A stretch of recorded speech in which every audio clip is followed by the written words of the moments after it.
All right, so we're diving deep today into something pretty interesting, actually. Yeah. We're looking at how, like, the core teachings of Jesus, all that stuff. Right. Basically, this text you sent over could maybe, like, offer some real-world guidance for just everyday life here in America. Yeah, exactly. Think about it like just your average day, rushing out the door, work deadlines, family time, all that. Totally. So it kind of makes you wonder, like, could these ancient teachings, from way back then, actually have something relevant to say about those very moments, Interesting. That's what we're going to look at today, and we're going to be pulling directly from that source material you gave us. Perfect. Okay, so let's jump right in. Let's do it. So, like, a typical day in America can sometimes feel like a total sprint, right? Oh, yeah. It's like coffee is basically an Olympic sport.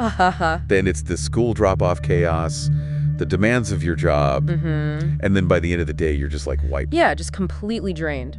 But then you come across a passage, in this text like, peace I leave with you, my peace I give you. Right, and what's really interesting is this idea from the source that this peace that's being talked about. Yeah. It's not just some like far off ideal, Right. but something that you can actually tap into even amidst all those daily pressures we were just talking about. Okay, I like that. So think about when you're stuck in traffic, right? Yeah. Or you're staring down a mountain of emails in your inbox. The worst. The source seems to suggest that true peace, it's not about like making those things disappear, Okay. but more about like finding a different way to relate to them, Interesting. Yeah, and the source actually uses a really relatable example. Oh, yeah. It talks about being stood in that, like, never-ending checkout line at the grocery store. Oh, we've all been there. You're feeling frustrated, maybe a little impatient, even a little angry. Oh, for sure.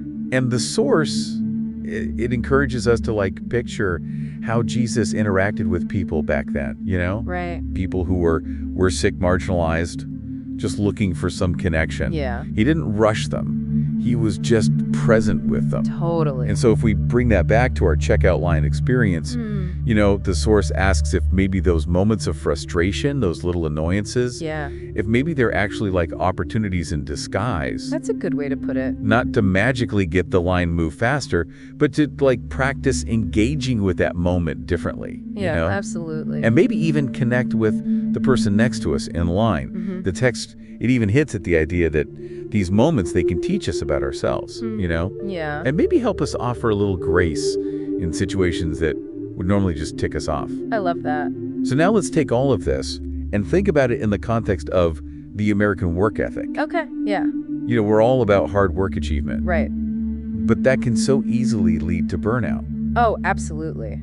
Feeling totally drained. Yeah. And then you encounter this invitation in the text, come to me, all you who are weary and burdened, and I will give you rest. That's powerful. It is. And the question the source raises here, it's not about like avoiding work altogether. Right. It's about the kind of rest that's being offered, Not just like physical downtime, but a deeper sense of release from that pressure to constantly perform. Exactly. Like taking a break from that feeling that you always have to be doing something or achieving something. Yeah.